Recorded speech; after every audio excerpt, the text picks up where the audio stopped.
वो लड़का कैसे कहता है, देखिए लड़की से कहता है, गौर कीजिएगा, बहुत प्यारा है। कि तोरा बिना हमरा लागे न मनवा। लड़का कही आ देखई ही हरदम तोरे सपनवा। कि तोरा खातिर खेल जइबो, कि तोरा खातिर खेल जइबो।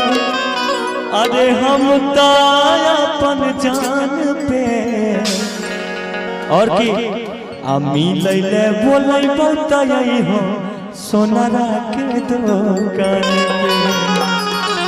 मिलैले बोलै बहुतई हो सोनारा के दुकान पे। म्यूजिशियन क्या बात है, जय हो।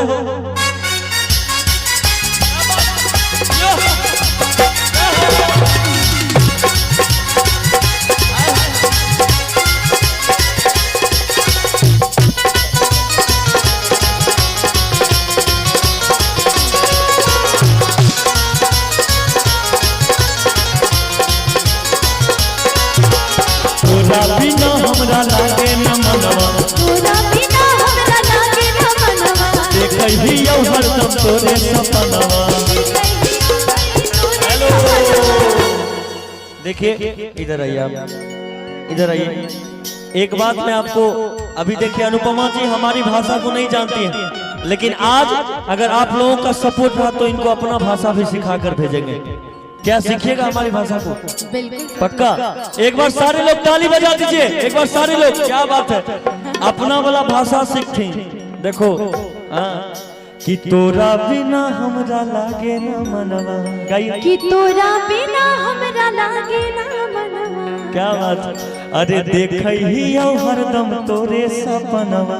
अरे देखई ओहर हम तोहरे सपनवा। वाह क्या बात है। कि तोरा खातिर खेल जइबो, कि तोरा खातिर खेल जबो। अरे हम तो अपन जान पे। चंदन सिंह क्या बात है भैया, क्या कि तोरा खातिर खेल जइबो। कि तोरा खातिर खेल जबो। क्या बात है। अरे हम तो अपन जान पे। कि हम अपन जान पे।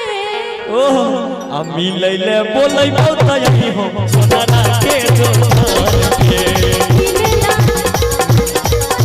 सोनारा के दुकान पे। तोरा बिना हमरा लागे न मनवा। देखै ही हरदम तोरे सपनवा। तोरा बिना हमरा लागे न मनवा। तोरे सपनवा। तोरा खातिर खेल जइबो, तोरा खातिर खेल जइबो। हम तो अपन जान पे। आ मिलैले बोलै बहुतई हो सोनारा के दुकान पे। मिलैले बोलै बहुतई हो। क्या बात है।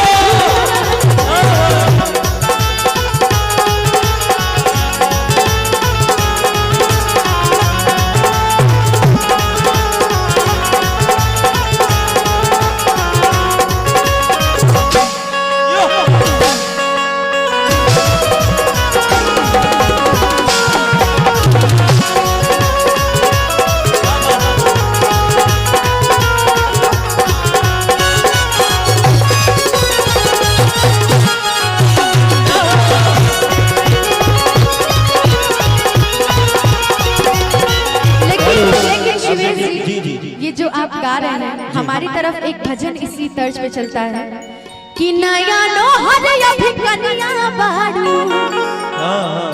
हर मेला जाए के कहे जिद करा तारू। झूठा हो के गलले मारू। अरे हम के झमेला में। अरे धनिया है राजी तू आवा सर के मेला में। धनिया है राजी तू आवा सर के मेला में। नया नो हर अभी कनिया बारू। मेला जाए के कहे जिद करा तारू। नया नो हर अभी कनिया बारू। मेला जाए के कहे जिद करा तारू। झूठा हो के गलले मारू।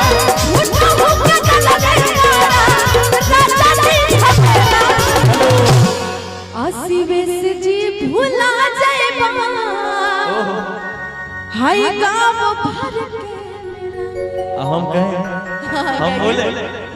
अनुपमा जी हेराई जइबा आहई गांव भर के मेला में कि अनुपमा जी भुलाई जइबा गांव भर के मेला में कि सैया जी भुला जाइबा तू सैया जी भुला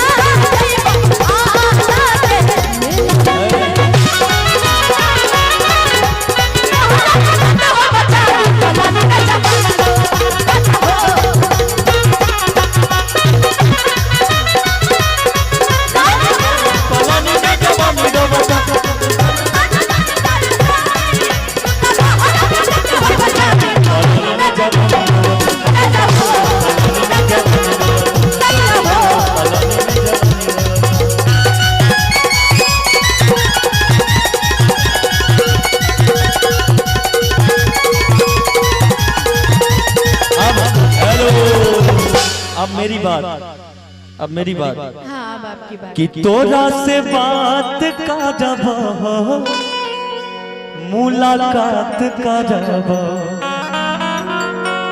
आगे छौरी तनी तनी प्यार के आ शुरुआत करब का हमरा से बात करबा हो हई मुलाकात करबा हो आई ये प्यार वाला बात है कि थोड़ा मुंह देख के आवा कैसन मुलाकात करबा। अच्छा एक मिनट अनुपमा जी एक बात बोलना चाहता हूँ मैं आपके लिए कि ये जो लड़कियों के बाल होते हैं जी लड़कों को फंसाने के जाल होते हैं। ये जो लड़कियों के बाल होते हैं लड़कों को फंसाने के जाल होते हैं। खून चूस लेते हैं लड़कों का सारा खून चूस लेते हैं लड़कों का सारा तभी तो इनके ओठ लाल होते हैं। देख लीजिए आपके सामने कि तोरा से बात करब मुलाकात करब गे छौरी तनी तनी प्यार के शुरुआत करब। और लड़का कहता है इनसे अनुपमा जी से मैंने हम कर रहे हैं बुझले बात कदम का गाछ कि फेर मत दिए पानी कि फेर मत दिए पानी अरे शिवे सवा के अरमान पे। अब आप कह लीजिए कि मिले आ जाई हकरे जा कि मिले आ जाई हकरे जा हऊ पान के दुकान पे मिले बोलै भोतैबो पान वाला दुकान पे। हरे राजा भुला जाइबा क्या बात है कि तोरा से बात करब मुलाकात करब के छौरी तनी तनी प्यार के शुरुआत करब।